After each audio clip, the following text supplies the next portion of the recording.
on me. So put it on me. Today we're going to talk about storytelling in two of the greatest films of all time, Citizen Kane and Rashomon. Now, when I say storytelling, I'm not just referring to how each film tells its story, but the importance of storytelling itself in each movie. Both films use a similar framing device, wherein the major events of the plot have already occurred, and characters provide their own perspective after the fact. Similar though these narrative approaches may be, there is a crucial distinction between both films. In Citizen Kane, storytellers each provide a different piece of the titular character's life. In Rashomon, each storyteller provides their own perspective of a specific, singular event. This fundamental difference completely changes the effect of storytelling in each film, leading to what I'm dubbing the Citizen Kane Effect and the Rashomon Test. The former refers to what storytelling says about the storyteller, the latter to what storytelling says about the listener. To fully explain the Citizen Kane Effect and the Rashomon Test is going to require some narrative analysis of both works. Let's start with Kane. Citizen Kane opens with the death of media baron Charles Foster Kane. Looking for a good story, a reporter is sent to interview various people who knew Kane in life. Their stories provide the crux of the film, as flashbacks illuminate each perspective, tracing Kane's journey from young boy in the mountains of Colorado to dead man in his Florida mansion of Xanadu. The film is structured like a puzzle, with each story told representing another piece of trying to solve the mystery of Charles Foster Kane. But the storytelling has another effect too. While each character tells us about Kane, they're also telling us about themselves. We can see this in every story. Mr. Thatcher's obsession with money reflects his lack of sentimentality, Susan's focus on isolation reflects her loneliness, and Raymond's limited recollections reflect his cold, strictly businesslike attitude. In the interest of time though, I'm only going to focus on two storytellers, Bernstein and Leland. Bernstein and Leland were Kane's closest friends, and their stories prove among the most important to the film's narrative. First up, let's talk Bernstein, whose story is largely concerned with the rise portion of Kane's rise and fall. This is important because, despite the tone of Bernstein's section, some really nefarious shit actually goes down. Mr. Carter, that's one of the things that's going to have to be changed around here. The news goes on for 24 hours a day. A three-column headline in the Chronicle. Why hasn't the Inquirer a three-column headline? News wasn't big enough. Mr. Carter, if the headline is big enough, it makes the news big enough. There's no proof that that woman was murdered, or even that she's Says dead. she's missing, and the neighbors are getting suspicious. It's not our function to report the gossip of housewives. If we were interested in that kind of thing, Mr. Kane, we could fill the paper twice over daily. Mr. Carter, that's the kind of thing we are going to be interested in from now on. These scenes have a fun sweep and a youthful energy, but really reflect on the content here. These changes that Kane makes to the Inquirer are not good things. So many of the problems that we still have in mainstream media stem directly from the type of sensational journalism that Kane is advocating. But the movie largely treats this as triumph, and that tells you a lot about Bernstein. The dude is an optimist, and ultimately pretty naive. Rather than focus on the moral failings of his friend, Bernstein instead chooses to frame Kane's transgressions as a positive. It also helps to demonstrate that Bernstein is in fact an old man remembering his youth nostalgically, and is in turn blind to some of the mistakes he made at the time. Finally, it's important that Bernstein's story ends with the start of Kane and Emily's marriage, even though Bernstein was in fact around for much more of Kane's life. So why doesn't he tell those stories? Well, the guy is unable to dwell on the darker parts of his past, and thus refuses to continue. Studying the history of the screenplay, much of Leland's story was told by Bernstein in earlier drafts before Wells more clearly divided each storyteller's sections.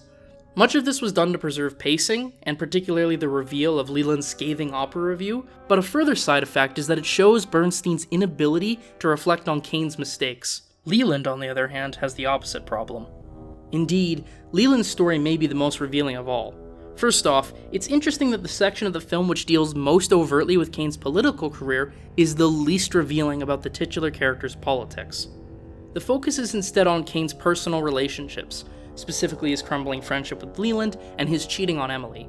Even Leland's accusations, which sound like political critiques, are really about Kane's interpersonal relationships. You talk about the people as though you own them, as though they belong to you. Leland stood by Kane's sensationalism of news media. He stood by Kane's profiteering and manipulation of the Spanish-American War. There is no war in Cuba. Signed, Wheeler. Any answer? Yes, dear Wheeler, you provide the prose poems, I'll provide the war. It isn't until a personal betrayal that Leland turns on Kane. In turn, Leland's recollections of Kane focused almost solely on personal betrayal rather than Kane's political failings. Also, like Bernstein, Leland's story does not encompass all of Kane's life that he was privy to. We don't get, for example, how Kane and Leland became friends, or see Leland's perspective on working for the Inquirer.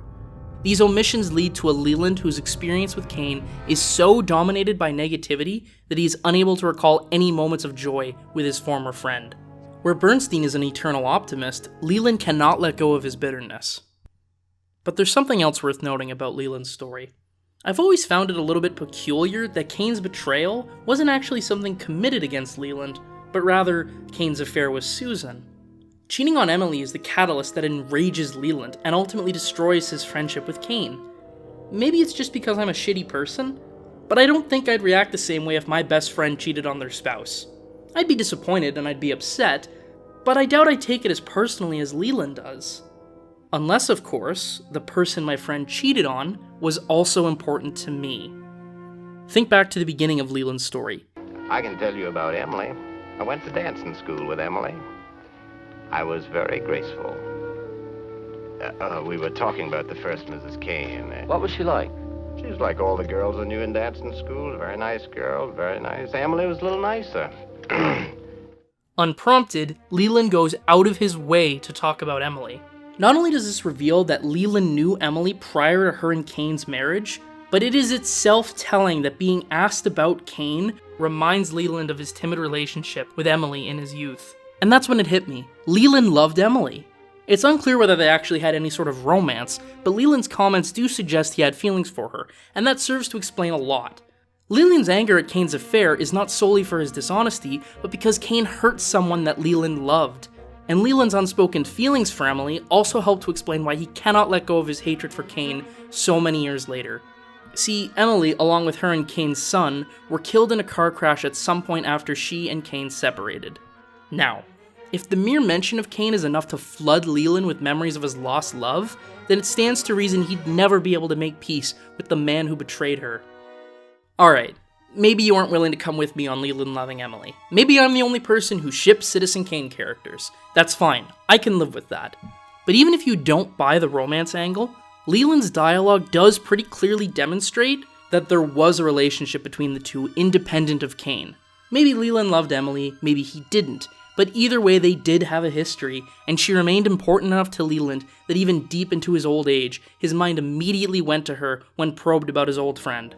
And that relationship, though never depicted on screen, does a lot to illuminate Leland's character and his choices. This is the essence of the Citizen Kane Effect. Characters are developed and explored not just through their actions, but through the stories they tell about others. The notion that storytelling is a revealing act for the storyteller is a classic idea in the realm of art criticism. In film, auteur theory is largely about how film directors are storytellers who express themselves morally, ideologically, and stylistically through their work. Auteur theory supposes then that to listen to a storyteller is in some way to get to know them. The Citizen Kane Effect demonstrates this very concept through its collection of storytellers and what their stories reveal about themselves. Rashomon is a bit of a different beast. Kurosawa's film begins with the aftermath of an event between a samurai, his wife, and a bandit in the woods that led to the samurai's death. The plot of the film deals with all the involved parties telling their version of what happened. Some elements of the Citizen Kane Effect can be seen in Rashomon. Certainly, each story is revealing about the storyteller. The bandit story, for example, which positions him as a hardened and ruthless badass, does reveal how the bandit sees himself, or at least how he would like to be seen. Indeed, every character's version of the story is a presentation of how they'd like to be seen. Helpless victim of misogyny, noble warrior who maintained honor in defeat, unbiased and detached observer.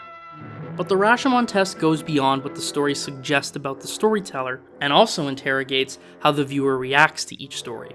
To understand this, we need to talk about the critical difference between Citizen Kane and Rashomon: lying.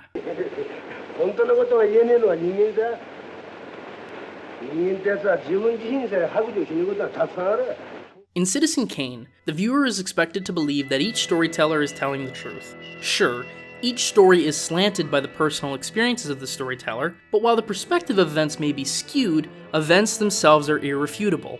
Kane really was adopted into wealth, made his own name and fortune running the Inquirer, was married to a president's niece, lost his election for governor after his affair was revealed, desperately tried to push his second wife as an opera star, and eventually died as a recluse in his sprawling mansion of Xanadu. These facts are indisputable, and that's not the case with Rashomon. In Rashomon, the only agreed upon facts are that something happened between a samurai, his wife, and a bandit in the woods, and eventually the samurai died. Everything else is contested. Now, some of these discrepancies may simply result from a different perspective of events, but at the end of the day, the discrepancies are so vast that someone, and perhaps even everyone, is lying. And every storyteller here does have a reason to lie, whether to protect some form of honor or to maintain a presumed innocence. So, who's telling the truth? Kurosawa does not grant greater legitimacy to any of the stories.